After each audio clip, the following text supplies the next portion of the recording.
శ్రీ గురుభ్యో నమ. శ్రీ మహాగణాధిపతయే నమ.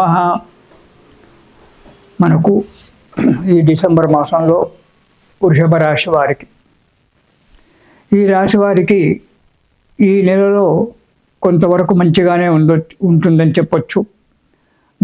నూతన కార్యక్రమాలు చేపట్టడం జరుగుతుంది.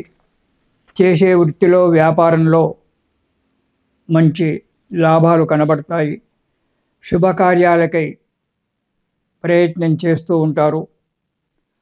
వృత్తి వ్యాపారాల్లో అభివృద్ధి కలుగుతుంది. ఉద్యోగస్తులకు ప్రమోషన్లు రావడము, కోరుకున్న చోటికి స్థానచలనం జరగడము అంటే వెళ్ళడము జరుగుతుంది. సంతోషంగా ఉంటారు. శ్రద్ధతో పనులు చేయడం జరుగుతూ ఉంటుంది. కానీ కొంత వాతావరణం వల్ల కావచ్చు, మీ యొక్క విశేషమైనటువంటి కొన్ని ప్రయాణాల వల్ల అనారోగ్యం ఏర్పడడానికి, చిన్న చిన్న ఆటంకాలు ఏర్పడడానికి ఆస్కారం ఉంది. కాబట్టి ప్రయాణాల విషయంలో కొంచెం జాగ్రత్తగా ఉండడం చాలా మంచిది. చిన్న చిన్న ఆటంకాలతో పనులు నెరవేరుతూ ఉంటాయి. అది సహజమైనటువంటిది. మనం ఏ పని పెట్టుకున్నా ఆటంకాలు రావడం జరుగుతూనే ఉంటుంది. వాటి గురించి ఎక్కువగా ఆలోచించవలసిన అవసరం ఉండదు. ఖర్చులు పెరిగిపోతాయి. కాబట్టి డబ్బు ఖర్చు పెట్టే విషయంలో జాగ్రత్తగా ఉండడం మంచిది. అనాలోచిత పనులు చేయకపోవడం చాలా మంచిది. ఏ పని కూడా ఆలోచన చేయకుండా ఎవరో చెప్పారు, ఈ వ్యాపారం చేస్తే బాగా ఉంటుంది, ఇది తీసుకోండి, అది తీసుకోండి అని చెప్పి వాళ్ళు చెప్తే అదే నిజమనుకొని దాన్ని పట్టుకొని ఆ వ్యాపారం గురించి పెట్టుబడులు పెట్టి నష్టపోవద్దు.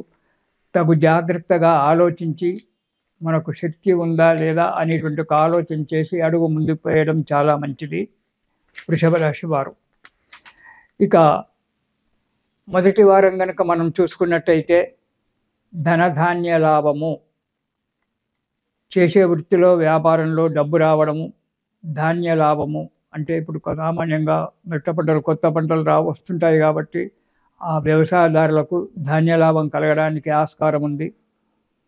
నూతన వస్తువులు, వస్త్రములు ప్రాప్తి, కొత్త బట్టలు కొనుక్కోవడం లేదా ఎవరైనా బంధువులు సత్కరించడము. ధన ప్రాప్తి అంటే ఉద్యోగంలో కానీ, వ్యాపారంలో కానీ డబ్బు రావడము. 10 మందిలో కీర్తి ప్రతిష్టలు పెరగడము. ఉల్లాసంగా, ఉత్సాహంగా తిరగడము. అందరితో సంతోషంగా, ఆత్మీయతగా కలిసిమెలిసి ఉండడం జరుగుతుంది మొదటి వారం. ఇక రెండవ వారం కూడా వృత్తి వ్యాపారాల్లో అభివృద్ధి మంచిగానే కనబడుతుంది. 10 మందిలో కీర్తి ప్రతిష్టలు పెరగడానికి ఉంది. కానీ ఏ కార్యక్రమం చేసినా తగు జాగ్రత్తగా ఆలోచించి చేయండి. యత్న కార్యసిద్ధి జరుగుతుంది. అన్ని రంగాలలో వృషభ రాశి వారికి ఈ నెలలో అభివృద్ధి కనబడుతూ ఉంది. తొందరపాటుతనం పనికిరాదు. ప్రతి విషయాన్ని కూడా తల్లిదండ్రులతో కానీ, భార్యాబిడ్డలతో కానీ, మిత్రులతో కానీ ఆలోచించి తమదంటూ ఒక నిర్ణయం తీసుకొని కొత్త వ్యాపారాలు పెట్టండి. అందులో శుభాన్ని పొందండి. ఇక మూడవ వారం కనుక చూసుకున్నట్టయితే ఇంటిలో కుటుంబ సభ్యులతో మంచిగా స్నేహపూర్వకంగా ఉండడము, ఉల్లాసంగా ఉండడము, వారి ఆరోగ్యం పట్ల కానీ, విద్యార్థులకు విద్య పట్ల కానీ తగు శ్రద్ధ వహించి వారికి అనుకూలమైన వాతావరణాన్ని కల్పించడం జరుగుతుంది. భార్యాబిడ్డలతో మంచి స్నేహపూర్వకంగా ఉండడం జరుగుతుంది మూడవ వారం. నూతన గృహానికై ఆలోచించడం జరుగుతుంది. మీ సహచారి ధర్మపత్నితో అంటే మీ సహచారినితో, భార్యతో కానీ, తల్లిదండ్రులతో కానీ విచారించి కొత్త ఇల్లు కట్టుకుందాము అనేటువంటి ఒక ఉద్దేశంతో ఆలోచించడము, ప్లాట్లు చూడడము, కొనడము ఏదో జరగడానికి ఆస్కారం ఉంది. కానీ అధికంగా ధనం ఖర్చు చేస్తారు. ఈ అధికంగా ధనం ఖర్చు చేయడం అనేటువంటిది జాగ్రత్తగా ఆలోచించి చేయండి. తొందరపాటు పని చేయకండి. దానివల్ల కొన్ని ఇబ్బందులు రావడానికి ఆస్కారం ఉంది 3వ వారం. ఇక 4వ వారం కనుక చూసుకున్నట్టయితే వృత్తిలో కానీ వ్యాపారంలో కానీ కొంత డబ్బు నష్టపోవడానికి ఆస్కారం ఉంది. మీకు తొందరపాటు ఎక్కువ. ఆ తొందరపాటు తనంతో కొన్ని పనులు చెడగొట్టుకుంటారు. కాబట్టి తొందరపాటు తనాన్ని వదిలిపెట్టండి ఈ మాసంలో.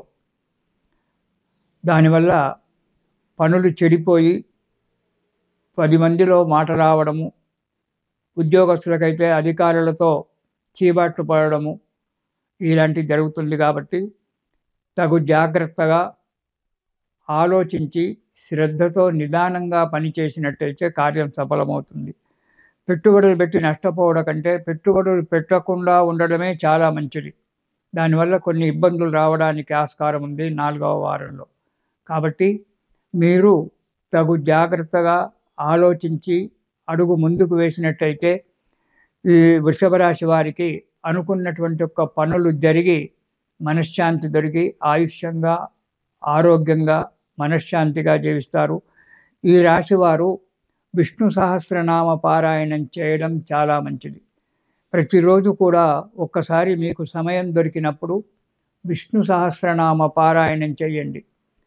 విష్ణు సహస్రనామ పారాయణం కనుక చేసినట్టయితే ఆ విష్ణుమూర్తి మీకు అన్ని విధాలుగా అనుకూలత ఏర్పరిచి మనశ్శాంతిని, ఆయుష్యాన్ని, ఆరోగ్యాన్ని పొందుతారు, సుఖంగా జీవిస్తారు. కాబట్టి మీరు ఈ ఒక్క నెలలోనే కాకుండా వృషభ రాశి వారు ప్రతిరోజు కూడా విష్ణు సహస్రనామ పారాయణం చేయడం చాలా మంచిది.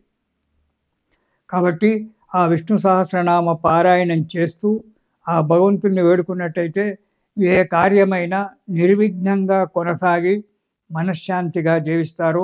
మళ్ళీ మనము 2026 సంవత్సరంలో కలుసుకుందాము. చాలామంది అంటే మీతో పాటు నేను, నాతో పాటు మీరు పనులు కాలేదు, పనులు కావడం లేదు అనేటువంటి బాధలో ఉంటాం. ఉద్యోగస్తులు చాలామంది ఉన్నారు. మంచిగా చదువుకున్నటువంటి యువకులు చాలామంది ఉన్నారు. అన్ని రకాలుగా వాళ్ళు ఇంటర్వ్యూలో పాల్గొన్నప్పటికీ ఏదో రకంగా ఆటంకం ఏర్పడి ఉద్యోగం ఆగిపోవడం అనేటువంటి జరుగుతూ ఉంటుంది. దాంతో చాలా బాధకు గురవుతారు. నిజమే, ఒక వయసు వచ్చినప్పుడు ఉద్యోగం చేస్తూ ఉంటే తండ్రికి తోడుగా ఉండడము, కుటుంబానికి సహకారిగా ఉండడం అనేటువంటి జరుగుతూ ఉంటుంది. మరి అలాంటప్పుడు ఏం చెయ్యాలి? మంచిగా చదువుకుంటారు, ఇంటర్వ్యూ కూడా అన్నీ కరెక్ట్‌గా చేస్తారు. ఏదో చిన్న విషయంలో మనను ఆ వ్యక్తి రిజెక్ట్ చేస్తాడు. ఏ కార్యక్రమానికి ముందు అడుగులేసినా కార్యక్రమం జరగదు. ఆటంకాలు ఏర్పడుతుంటాయి. మరి ఇలాంటప్పుడు ఎట్లా? దానికి ఏం చేస్తే బాగా ఉంటుంది అనేటువంటి ఆలోచన వస్తుంది. 10 మంది జాతకవేత్తల దగ్గరికి వెళ్తుంటారు. ఒక్కొక్కరు ఒక్కొక్క రకంగా చెప్తుంటారు. ఇది చేయండి, అది చేయండి అని. కొందరు చిన్న చిన్న సలహాలు చెప్తారు. కొందరు డబ్బు ఖర్చు పెట్టి ఈ హోమంలో పాల్గొనండి, ఆ యజ్ఞంలో పాల్గొనండి, ఈ యజ్ఞంలో పాల్గొనండి అని చెప్పి డబ్బు ఖర్చులు చెప్తారు. మరి ఇవన్నీ చేయడం మనకు ఇదా? చెయ్యాలి. దైవ కార్యక్రమాలు చెయ్యాలి. కానీ అతిగా పోకుండా మనం సాధ్యమైనంత వరకు ప్రయత్నం చేసి చిన్న చిన్న కార్యక్రమాలలో, చిన్న చిన్న ఉపాయాలలో మనం కార్యక్రమాన్ని నెరవేర్చుకోవడం చాలా మంచిది. లలితా త్రిపుర సుందరిదేవి అందరికీ తెలుసు. ఆమె మహా త్రిపుర సుందరి. ఆమె దగ్గర రాజమాతంగిని దేవి ఉంది. ఆమెనే రాజశ్యామల, రాజశ్యామలనే రాజమాతంగిని. ఆ రాజమాతంగిని దేవి ఉంది. ఆమెకు మంత్రిని, మంచి సలహాలు ఇచ్చేటువంటి రాజమాతంగిని దేవి. ఆమెనే రాజశ్యామల అని కూడా అంటాం. ఈ రాజమాతంగిని దేవిని గనక మనం ప్రతిరోజు ఆమెను కీర్తించినట్టయితే, లేదా ఆమె యొక్క నామాన్ని స్మరణ చేసినట్టయితే ఎంతో ఫలితం కలుగుతుంది. చిన్న మంత్రం, ఓం శ్రీం రాజమాతంగిని శీఘ్రం కార్యసిద్ధిం కురు కురు స్వాహ. ఓం శ్రీం రాజమాతంగిని శీఘ్రం కార్యసిద్ధిం కురు కురు స్వాహ. ఈ మంత్రాన్ని గనక ప్రతిరోజు 108 సార్లు, అంటే ఒక మాల, జపమాలలో ఒక మాల 108 సార్లు జపం చేసినట్టయితే ఉద్యోగం రాని వారికి ఉద్యోగం రావడము, అనుకున్న చోటికి బదిలీ కావడము, చేసే కార్యక్రమంలో చక్కగా నెరవేరడము జరుగుతూ ఉంటుంది. శుభంగా ఉండండి. సంతోషం. ఇది శుభం.